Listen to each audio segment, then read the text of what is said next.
السلام علیکم ورحمۃ اللہ وبرکاتہ۔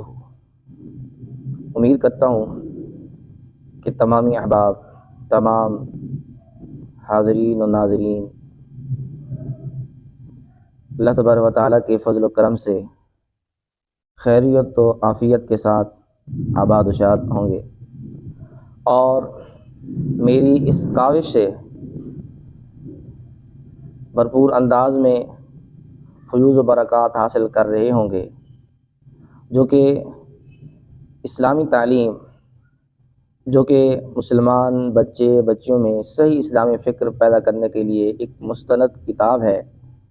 بچوں کی ذہنیت کے اعتبار سے ان کی عمر کا لحاظ کرتے ہوئے مختصراً انداز کے ساتھ اور عام فہم الفاظ و بیان کے ساتھ اس کو ترتیب دیا گیا ہے، تاکہ ابتدا سے ہی مسلمانوں کے بچے اور بچیاں جو ہیں وہ اسلامی عقائد کے متعلق، اسلامی اعمال کے متعلق جان سکیں، اور اس کے اوپر اس عمر میں ہی، بچپن کے عالم میں ہی اس پر عمل پیرا ہو کر اپنی سیرت کو، اپنے کردار کو قرآن و حدیث کے لحاظ سے سنوار سکے۔ تو آپ حضرات وقتاً فوقتاً یہ لیکچر سنتے ہیں، دیکھتے ہیں، تو وقتاً فوقتاً اس کے متعلق اپنی رائے کا اظہار ضرور کیا کریں، کیونکہ آپ کا اس کے متعلق اظہار کرنا، رائے دینا میرے لیے میری حوصلہ افزائی بھی ہوگی، اور مجھے یہ جان کر خوشی ہوگی کہ آپ حضرات اس چیز سے جو ہے وہ فائدہ حاصل کر رہے ہیں، آپ کے بچے، آپ کی بچیاں اس کو سن رہی ہیں اور اس پر کو سمجھ رہے ہیں اور اس پر عمل کرنے کی کوشش کر رہے ہیں۔ اور اس کے علاوہ آپ مزید رائے دے سکتے ہیں کہ اس کے ساتھ ساتھ اور مزید ہمیں جو ہے وہ کیا کرنا چاہیے، اور کس طرح کا مواد اور کس طرح کی چیزیں آپ حضرات تک جو ہے وہ پہنچانی چاہیے، تاکہ اس سے بھی آپ حضرات جو ہے وہ فائدہ حاصل کر سکیں۔ اب لیکچر کی طرف بڑھتے ہیں۔ نحمدہ ونصلی ونسلم علی رسولہ الکریم، اما بعد، فاعوذ باللہ من الشیطان الرجیم، بسم اللہ الرحمن الرحیم۔ ان اللہ وملائکتہ یصلون علی النبی یا ایہا الذین آمنوا صلوا علیہ وسلموا تسلیما۔ اللہم صلی وسلم وبارک علی سیدنا ومولانا محمد، قد ضاقت حیلتی انت وسیلتی ادرکنی یا رسول اللہ۔ اسلامی تعلیم حصہ دوم، اس میں آج ہم جس عنوان سے بات کریں گے، جس چیز کے بارے میں ہم سیکھیں گے اور آج کا لیکچر لیں گے، اس کے اندر ہے کہ مرنے کے بعد زندہ ہونا۔ مرنے کے بعد زندہ ہونا، اس کے متعلق ہم جانیں گے۔ تو سوال پہلا یہ ہے کہ مرنے کے بعد زندہ ہونے سے کیا مراد ہے؟ قیامت کے دن جب زمین و آسمان، انسان اور فرشتے وغیرہ سب فنا ہو جائیں گے، سب کچھ فنا ہو جائیں گے، پھر اللہ تعالیٰ جب چاہے گا تو حضرت اسرافیل علیہ السلام کو زندہ فرمائے گا۔ حضرت اسرافیل علیہ السلام نے چونکہ سور پھونکا تھا، سب بے ہوش ہو کر مر گئے، خود سور بھی ختم ہو گیا، اور حضرت اسرافیل علیہ السلام وہ بھی فنا ہو گئے۔ تو اب جب تک رب تعالیٰ چاہے گا یہ سب کچھ رہے گا، پھر جب رب تعالیٰ چاہے گا تو سب سے پہلے حضرت اسرافیل علیہ السلام کو زندہ فرمائے گا۔ وہ دوبارہ سور پھونکیں گے، وہ دوبارہ سور پھونکیں گے تو سب چیزیں موجود ہو جائیں گی۔ جو سور پھونکنے سے سب چیزیں فنا ہو گئی تھیں، اب جو ہے وہ سور پھونکیں گے تو سب کچھ جو ہے وہ موجود ہو جائیں گے۔ حضرت آدم علیہ السلام سے لے کر قیامت تک سب کچھ جو ہے وہ موجود ہو جائیں گے۔ فرشتے اور آدمی وغیرہ سب زندہ ہو جائیں گے، مردے اپنی اپنی قبروں سے اٹھیں گے، اور حشر کے میدان میں اللہ تعالیٰ کے سامنے پیشی ہوگی۔ اللہ اکبر۔ حساب لیا جائے گا، اور ہر شخص کو اچھے برے کاموں کا بدلہ دیا جائے گا، یعنی اچھے لوگوں کو جنت ملے گی اور برے لوگوں کو جہنم میں بھیج دیا جائے گا۔ یہ ہے مرنے کے بعد زندہ ہونا۔ سب کچھ فنا ہونے کے بعد دوبارہ لوگ اٹھیں گے، اور جو انہوں نے اعمال کیے تھے دنیا میں سب کو جو ہے وہ ان کا کاموں کا جو ہے وہ بدلہ دیا جائے گا۔ اگلا سوال یہ ہے کہ جو شخص ایمان مفصل کی سب باتوں کو دل سے مانے اور زبان سے اقرار کرے لیکن نماز نہ پڑھے، روزہ نہ رکھے، زکوٰۃ نہ دے اور حج نہ کرے تو وہ مسلمان ہے یا نہیں؟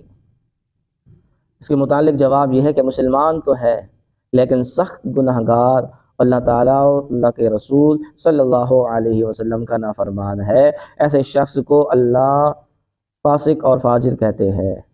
ایسے شخص کو اللہ تبارک و تعالیٰ فاسق و فاجر فرماتے ہیں۔ تو ایسا شخص جو ہے وہ فاسق و فاجر ہے کہ جو کلمہ تو پڑھتا ہے، مسلمان تو ہے، عقیدہ تو اس کا درست ہے، لیکن اعمال نہیں کرتا، عمل نہیں کرتا۔ ایمان مفصل کیا ہے؟ آمنت باللہ و ملائکتہ و کتبہ و رسلہ والیوم الآخر والقدر خیرہ و شرہ من اللہ تعالی والبعث بعد الموت۔ اس کے اندر جو کچھ بیان کیا گیا ہے، ضروریات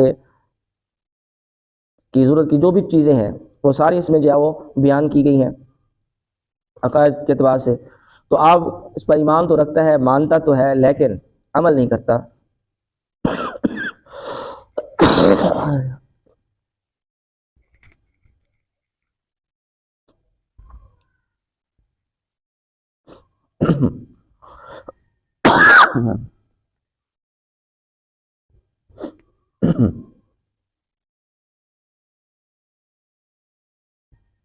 دوسرا سوال یہ ہے کہ جو شخص ایمان مفصل کی سب باتوں کو دل سے مانے اور زبان سے اقرار بھی کرے لیکن نماز نہ پڑھے، روزہ نہ رکھے، زکوٰۃ نہ دے، حج نہ کرے تو وہ مسلمان ہے یا نہیں ہے؟ پہلے یہ سمجھیے کہ ایمان مفصل کیا ہے۔ آمنت باللہ و ملائکتہ و کتبہ و رسلہ والیوم الآخر والقدر خیرہ و شرہ من اللہ تعالی والبعث بعد الموت، یہ ایمان مفصل ہے۔ اس میں تمام عقائد کو بیان کیا گیا جو ایک مسلمان کے لیے ضروری ہے، کہ ان میں سے کسی بھی چیز کا انکار کرتا ہے تو وہ مسلمان نہیں رہتا، وہ دائرہ اسلام سے خارج ہو جاتا ہے۔ لیکن اب سب پر ایمان رکھتا ہے، سب چیزوں کو مانتا ہے، دل سے بھی اقرار کرتا ہے، زبان سے بھی اقرار کرتا ہے، سب باتوں کو مانتا ہے، لیکن نماز پر ایمان تو ہے کہ نماز فرض ہے، لیکن نماز پڑھتا نہیں ہے، عمل میں کوتاہی ہے۔ روزہ جانتا ہے کہ روزہ مسلمان پر فرض ہے، لیکن رکھتا نہیں ہے۔ اسی طرح حج سمجھتا ہے کہ حج جو ہے اس کا ایمان ہے، عقیدہ ہے کہ صاحب استطاعت پر حج کرنا فرض ہے، لیکن اس کے باوجود عمل میں کوتاہی کی وجہ سے وہ نہیں کرتا۔ تو اب وہ مسلمان ہے یا نہیں ہے؟ تو فرماتے ہیں وہ مسلمان ہے۔ عمل کی کوتاہی سے وہ کافر نہیں ہوگا۔ جب ایمان فصل میں ضروریات کی جو بھی چیزیں ہیں، ایمان عقائد کی تمام چیزوں کو زبان سے مانتا ہے، دل سے بھی جانتا ہے، سب چیزیں مانتا ہے، اقرار کرتا ہے، تو سخت گناہ گار ضرور ہے، فاسق و فاجر ایسے شخص کو کہا گیا ہے کہ جو نہ نماز نہ پڑھے، نہ روزہ رکھے، نہ زکوٰۃ دے، نہ حج کرے، ایسے کام نہ کرے جو مسلمانوں کے کرنے والے ہیں، تو وہ سخت قسم کا گناہ گار ہے، فاسق و فاجر ہے، لیکن وہ کافر نہیں ہوگا، کیونکہ ان تمام چیزوں پر اس کا ایمان ہے، عقیدہ ہے۔ اگر ان میں سے کسی چیز کا انکار کر دے پھر تو کافر ہو جائے گا، مسلمان نہیں رہے گا، لیکن جب بتا کہ ان تمام چیزوں پر ایمان رکھتا ہے، عقیدہ رکھتا ہے، زبان سے بھی اور دل سے بھی اقرار کرتا ہے، تو پھر کیا ہوگا؟ اس وقت تک وہ مسلمان ہے، لیکن عمل نہ کرنے کی وجہ سے فاسق و فاجر ضرور ہے۔ سوال ہے کہ جو شخص نماز، روزہ وغیرہ کا پابند ہو، ایمان فصل کی سب باتوں کو دل سے مانتا ہو، لیکن حضور سید عالم صلی اللہ علیہ وسلم کی شان میں گستاخی اور بے ادبی کرتا ہو تو وہ مسلمان ہے یا نہیں ہے؟ تو فرماتے ہیں کہ وہ مسلمان نہیں ہے، ایسا شخص کافر و مرتد ہے۔ سب چیزوں پر عمل رکھتا ہے لیکن ان میں سے ایک چیز پر نہیں رکھتا، ایمان آقا علیہ الصلوۃ والسلام کی عظمت و شان میں گستاخی کرتا ہے، بے ادبی کرتا ہے، تو ایسا شخص مسلمان کہلانے کا حقدار نہیں ہے، بلکہ ایسا کام کر کے وہ کیا ہو گیا ہے؟ وہ کافر و مرتد ہو گیا۔ جو شخص حضور اقدس صلی اللہ علیہ وسلم کی شان میں خود گستاخی نہ کرے لیکن گستاخی کرنے والے کو جان بوجھ کر مسلمان سمجھے تو وہ کیسا ہے؟ فرماتے ہیں وہ بھی کافر اور مرتد ہے۔ کفر پر جو ہے اس کو جو اچھا سمجھے، اس کے کفر کو جانتے ہوئے اس کے باوجود پھر وہ خود کو مسلمان کہلائے تو مسلمان کہلانے کا وہ قطعاً جو ہے وہ حقدار نہیں ہے۔ کیوں؟ اس لیے کہ جس شخص کو وہ کافر نہیں جانتا بلکہ اس کو مسلمان سمجھ رہا ہے، جان بوجھ کر جانتا ہے کہ اس کے اندر یہ خامی ہے، اس نے گستاخی کی ہے اور اس نے جان بوجھ کر یہ سب معاملات کیے ہیں، تو پھر اس کے باوجود وہ اس کو مسلمان سمجھے تو وہ مسلمان نہیں ہے، تو یہ سمجھنے والا خود بھی مسلمان نہیں رہے گا بلکہ وہ بھی کافر اور مرتد ہو جائے گا۔ اللہ تبارک و تعالی ہمیں ان باتوں کو سمجھنے اور اس پر عمل کرنے کی توفیق عطا فرمائے۔